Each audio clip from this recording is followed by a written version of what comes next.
Hello and welcome to Podcasting Essentials. This presentation is entitled The Medium is the Message. We're paying homage to a little bit to Marshall McLuhan, the academic who came up with that phrase. And I think it's worth thinking about because what we're doing in podcasting is different from basically every other form of medium. This YouTube one, for instance, you've got a picture of me so you know exactly what I look like when you hear my voice. The good thing about podcasting with a face like mine that's made for audio is that listeners can put whatever face they want to it. And that's the point of podcasting and the medium itself. It's a very intimate space. But to give you some sort of deeper understanding of what we're talking about, we'll go on a journey. If we think about way back in the day, before the printing press, we lived basically in oral cultures. So the medium there was voice, and voice to groups of people reading from scriptures or romance or whatever out loud for other people, which was a very intimate. You could hear the person, you could see the story in your mind. And then, of course, with the advent of print, people then became more solitary in their communications. You could still, as literacy levels increased, the transition from an oral culture to a written culture took time, and so that the adjustments were made more slowly. And print was basically all we had for a long time. And so the reading culture, the development of the novel, the pamphlet, the short story, satire, all these things were dependent upon people being able to read. Oh, do excuse me. And then with the advent of radio, it changed sort of back to the original oral culture with one person speaking or music playing and everyone listening. But the intervention of the medium between the producer of the content and the listener had an effect. I remember listening to what am I looking for? The Cultural Revolution out of Mao's China on a shortwave radio as a young fella. And as a consequence, I have a pathological dislike of Chinese opera, which used to go on for hours and hours. But the medium then transported me back over to China, but in a tone and a voice that was different from anything I'd come across before, even compared to the AM radio we had in those days, because this was coming over shortwave. And this was all curated naturally because the Communist Party wasn't going to let things run amok with their international broadcasts, despite what was going on in Beijing and Shanghai and places. When you toss in television into the mix, it's very similar to radio in that there's the push, one person presenting content at set times, and you have no choice, but that's when you listen. The difference with television, as I've mentioned earlier with YouTube, is that you get to see the face with the voice. And that changes the whole effect. It creates authority, allegedly, when you get people like newsreaders becoming celebrities, not quite celebrities, but authority figures. A voice you could trust, a face you could trust. And the mixture of the two, they had to match. Whereas with audio, and in particular podcasting, it's just the voice. And the fact that you can actually talk to one person at a time, even though you may be talking to 10,000. And it's that one-on-one effect that makes the difference. Now, podcasting, I've heard it explained that podcasting is to radio what YouTube is to television, which really doesn't help a lot in that they both have similar sort of DNAs. You know, there's a microphone and a voice, and it's in your ears. The difference with podcasting, I think, is that most podcasts are listened to now via people using their smartphones. So it goes directly into the ears through the headphones. And this changes how we connect with people. In the old days, radio was a communal thing in a lot of ways. People would sit around the radio and listen to their favourite shows. Now, the thing with podcasting is it's very personal, very intense. And it tends to be one-on-one. That's how I view it. When I'm listening to the podcast I enjoy, the person is speaking directly to me. And in that, I feel I feel I know them, and I believe this has been backed up by research. So that when people are crook, I remember there was one fella in a podcast I listened to that had to take time off because he had a cancer diagnosis. But he came back, and I was among many who emailed him wishing him well and checking up and making sure he was okay. Because it felt like I'd lost a friend. That particular episode that came out every week at a set time, I looked forward to hearing his voice and his content. And it's the two together that matter. So you can have the best speaking voice, but if you're not producing content that matters, then it's not going to work in this medium. I remember listening to a podcast a couple of days ago with a fella who was ex-radio, and he had that AM breakfast talkback radio voice, and I just didn't connect. It was too, what's the word I'm looking for, too polished, too artificial, too trained. And I think that's the problem with a lot of the podcasts out there, particularly for people who have radio or high fidelity backgrounds. The trick with, oh, I've got a little spider coming past. Always a good sign. The trick with podcasts is to be as natural as yourself. And that's frightening for some people, well, for most people, particularly when we first hear our voices coming back at us through the earphones, rather than being mediated through the skull and things, which is how we normally hear ourselves. So I think the medium, even though it's been around for 14, 15 years, has been anchored too much in the idea of radio you can listen to whenever you want. And I believe that there are potentials now that people are starting to realise to expand the medium out and to release the creativity that I think is hidden, that we haven't really, or basically just scratched the surface. Now, everyone talks about Serial as being the big turning point for podcasting. I think Serial and the fact that Apple put out a dedicated podcast app at the same time was just a happy coincidence. Then you compare that with S-Town, which was put out by the same mob, and I felt that was just 5 hours of my life wasted. I kept waiting for the punchline, but of course there wasn't one. And it was more about the producer and the narrator than it was about the story itself. And in fact, I found the story just was supporting evidence for how the narrator was feeling as he went through the process. And I think that's a key to the medium too. While we'll have rock stars in any medium, the thing with podcasting is that it's the content and nothing else really matters. You've got to have acceptable sound quality, obviously, and you've got to have a voice that people can listen to, and you can't spit and cough. I apologise for the cough earlier. And you certainly can't be eating and drinking on screen or on mic. But so long as the content's engaging and it's what people want to hear, then I think you're going to do okay. And the trick with podcasting compared to radio, as I said earlier, people say they share the similar DNA, but then chimpanzees and humans share 98% of the same DNA as well. I don't think we're thankfully not going to see chimps create an atom bomb, which was an act of creativity in itself. So the fact that podcasting, there's another spider. It's like it's raining them. It's probably a sign of something. Maybe a change in weather. Where was I? Podcasting may have similar DNA to radio in that it's a voice and a microphone, and people listen to it on their own.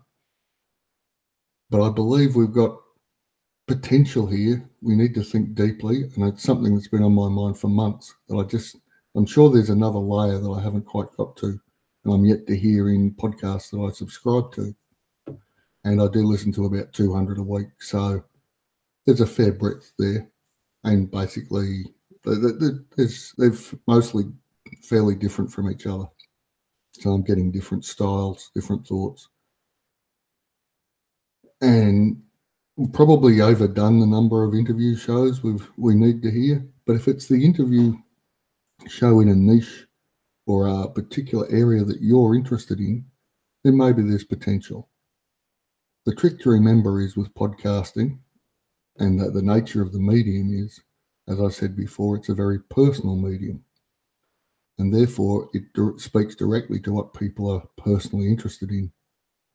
It's not quite as bad as the polarization of news stories we can get in our news feeds, where we only hear one side of the story. The thing with experts and people that are really interested in a subject is that they'll take both sides of an argument within that area. So history shows you can have the standard history, the revisionist history, the alternative history, the counterfactuals, even though academic historians are not overly fond of counterfactuals. But you can get that extra layer in podcasting because it's more intimate. It doesn't have to be footnoted, and it's not going to be peer-reviewed in an academic sense. Every episode we put out is peer-reviewed because I think of my listeners as my peers at the very least, possibly more expert than I. And so the feedback they give, the reviews, tell me where I'm going wrong and where I'm going right. So we are constantly being peer-reviewed, but in a different sense from the academic, which is another aspect of this medium.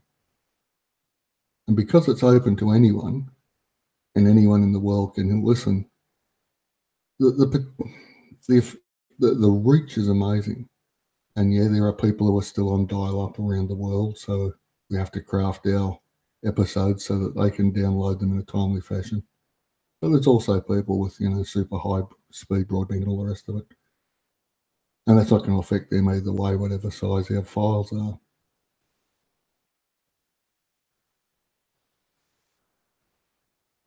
Now then, we have to, further on from that radio versus podcasting DNA thing, I find that there's a diminishing level of returns with money spent on gear.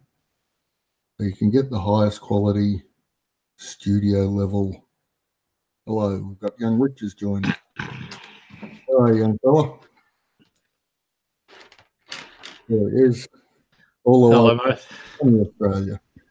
Hello. Anyway, we're just going on. I'm just talking about DNA, radio and podcasting having similar DNAs, but there's a difference in the same way that chimpanzees and humans have similar DNAs, but they're different. Yep. Yeah, so I'm talking about the fact that we need a microphone and a studio. And if you look behind me, you can see the studio I'm using at the moment. It's the kitchen of the holiday house we're staying in. But what you can't see out there, listeners, is on the other side, behind the computer, I've got heavy curtains that are absorbing sound. Now, and as I was saying, you can spend the $10,000 on a microphone, but unless you can afford to spend $100,000 on the studio, the microphone's not going to work because it'll pick up too much. I think we need to adjust our technical standards to our circumstances, and you can get perfectly good quality sound from a reasonably low cost microphone if you set up the recording area correctly. I mean, you can call it studio if you wish, but basically it's just a recording space. I've used walk-in wardrobes, but I find that the best one is just heavy curtains facing me and a Zoom microphone that's designed for outside work. And there's quite a few settings on that I had to fiddle with for hours and hours till I got what I liked. But the potential's there to get it done, and it'll sound good no matter where you are. How have you found that, young Rich? Yeah, totally agree, John. It was interesting because I read a post on one of the podcasters groups on Facebook, and there's a professional sound engineer giving advice to people who podcast, people who record their own podcasts, talking about sound. And he said exactly what you just did, John. He said, whatever you do, spend thousands of dollars getting the best mic. The most important thing is to have control over the environment. And then he had a couple of tips about reducing, if you feel like it, if you want to give it that extra good sound, you just go into the equalizer and just raise it, give it a little bit more bass, reduce the treble. And he said he can turn, even with a cheap mic, he can turn the sound into something that's quite acceptable. Okay, it's not going to be studio quality, but as you say, John, I don't think we should aim for that as such. We should be putting out what we can achieve, and as long as it's listenable and our message gets across, then I think it's fine. Yeah, I'm inclined to agree. I think the whole idea of studio quality is that hangover from radio, and we're not doing radio. And radio's got 120, 130 years worth of technical work behind it, and it required people with 4 or 5 year degrees in sound engineering. We can use all those things in post production in our editing suites, and provided we get an acceptable, it's because of the way we've been brought up and the culture. Everything has to be perfect, and using the phrase "good enough" sounds a bit slapdash and lackadaisical, but actually, good enough gets the job done. Particularly as we're going at an MP3 anyway, we're not sitting in the opera house listening to the a highly trained symphony orchestra, and we rarely have more than 3 or 4 voices at a time anyway. Yeah, I think John, if you don't mind me interrupting, I think too, it's the way people listen to podcasts these days. They're walking down the road, they're having coffee, they've got one earplug stuck in their ear, a bit like yourself, John, I think, Yes, if I recall correctly. Just one there, yes. And they're doing other things, they're traveling, they're catching buses, they're not static like they were in the early days of radio when everybody just sat around and concentrated hard on the radio. It's an entirely new way of listening, and I think, we should adapt accordingly. Yeah, I'm sure there's stuff out there that no one's thought of yet, ways of doing things, ways of presenting shows, actually what the shows are that are presented. It's a bit like photography was very formal and black and white, again, getting back to the medium is the message, and it took 2 minutes exposure. So people were very formal, no one smiled. Yes, and yes. The technology had developed, or more particularly, as people learned to play with the technology, different effects were available. And, the range of photos you can take now is enormous, but it doesn't stop people taking bad photos. So you've still got to master your craft and understand your technology, but use the technology. What's the phrase? You can't be a heretic until you've been ordained. So, I haven't heard that. That's good. It's one of my favorites. Yeah, so you've got to actually know what you're doing before you can do something different, if that makes sense. And with a lot of us, we're all self-taught in podcasting, and that's always a hoot. Yes. It took me 12 months between I'm going to do a podcast to, here's my first episode. Yeah, so that's always fun. And I know you said in the past, John, that it took you, it took you even a few more months after that to find your own voice as well. Well, the good thing about podcasting is that no one listens for the first 5 or 10 episodes anyway, except your family and friends. And by then they're sick of it, so they go off and do other things, and you start getting other listeners. But the fear just sitting there in the gut, bubbling away with each episode when I hit record, tightness in the chest and all the rest of it. It took those 5 or 10 episodes to get comfortable with the technology, which allowed me then to find my own voice and feel comfortable just rambling on, even though all of those early podcasts were scripted. It's learning to use my own voice in the script that was the hard part, but I was more concerned about the technology. But there's little things, even now, whenever I hit submit or publish rather on the host, I still get a thrill when it turns up in my podcatcher. I go, oh, look at that, it's magic. It still works. Yeah. I know what you mean. Yeah. Excuse me. So we'll be doing these informal sort of presentations for the next couple of months anyway. I've got another 29 lined up. Next Fridays will be Why Podcast at All. If anyone out there's got any thoughts, that'd be handy. Just email me or message me through the Facebook page, Podcast Like a Pro. It'll be at the same time, so if anyone's got a problem with that, they can let me know. We might reschedule 1 or 2 here and there, but this seems to be working well. And are you still running the courses, John? Yeah. Yep. There's you can go to the website mrjohnmoore.com. If you've already got the free checklist, you can just click on the course button in the menu to have a look at what we offer there. But for those who haven't yet signed up for the free checklists, that's on the front page when you go to the website. And they're handy things for getting you started, things you need to cover before you even start recording, give you some idea of the process involved. To anybody who's watching this afterwards on the recording, I can highly recommend John's work. Being his first student, I think, as you described me once, John, and very proud to be so too. No, it was useful. It was useful. And it was then I realised that we had a system that simplified everything as much as possible. We try to, it's getting tech out of the way and using the medium as a creative space that I think is what we need to do as podcasters. There'll always be tech people and what I call them audiophiles that just love to listen to the quality of the sound without actually listening to what's being said. And that's fine because they've always been around. Used to listen to there are people like that, as certain music programs where you do need that sound quality, and that's fine. But surely for getting a message across, you need something a little bit simpler.